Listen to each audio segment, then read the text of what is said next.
রাস্তাতে আমি গাছটার পিছনে ছিলাম। সামনে একটা বাইক আসছে, বাইকের মধ্যে দুজন বাচ্চা একজন মহিলা ছিল। বাইকটা আসার সাথে সাথে বাইকের সামনের মধ্যে পড়ছে। বাচ্চাটি তেমন লাগে নাই, একটু ঢালাঢুলা লেগেছে, এমনি কোনো সমস্যা হয় না, কিন্তু বাইকটা সামনের জায়গাটা একবারে ভেঙে গেছে।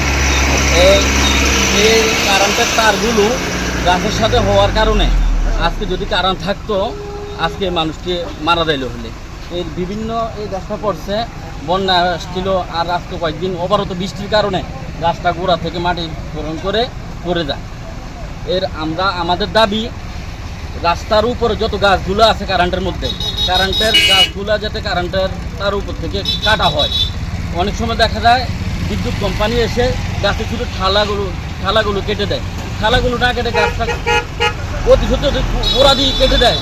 তো বছর বছর থালাগুলো কাটতে হয় না, কারেন্টের এত সমস্যা হয় না। আমাদের বাড়ি বন্যারান আজকে 3 দিন কারেন্ট নেই। এরকমভাবে বিদ্যুৎ কোম্পানির মধ্যে যাই বারে বারে আমরা ডেপুটেশন দিয়ে আসছি, জানাই আসছি, লিখিতভাবে দিয়ে আসছি, আমাদের কারেন্টটা ঠিক হয়নি। এখন আজকে 3 দিন কারেন্ট নেই, এখন আজকে আবার এই রাস্তার তারগুলো আবার ছিঁড়ে গিয়েছে। এখন আবার 2-3 দিন কারেন্ট আসতো না। তো মানুষ কীভাবে আসবে? পানীয় জলের কারণে মানুষ আতঙ্ক হয়ে রয়েছে। আজকে 3 দিন আমাদের বাড়ির মধ্যে পানীয় জলের কোনো ব্যবস্থা, মানে এই যে আজকে গাছটা ভাঙা পড়ছে এর কারণ আরো মানে বিদ্যুৎ নাও থাকতে পারে, এমন একটা বিদ্যুৎ না থাকতে পারে, আরো 2 দিন না হতে পারে। তো আমরা চাই রাস্তার পাশে যত বড় বড় গাছগুলো আছে ইমিডিয়েটলি এই গাছগুলো যাতে কাটা হয়। কাটা হলে মানুষ চলতে ফিরতে ভালো হবে। মানে আর বিদ্যুৎ কোম্পানি যত অতি সূত্র বিদ্যুতের তার উপর যত গাছগুলো আছে তারগুলো তো কেটে নেয়, এটা আমাদের একটা দাবি।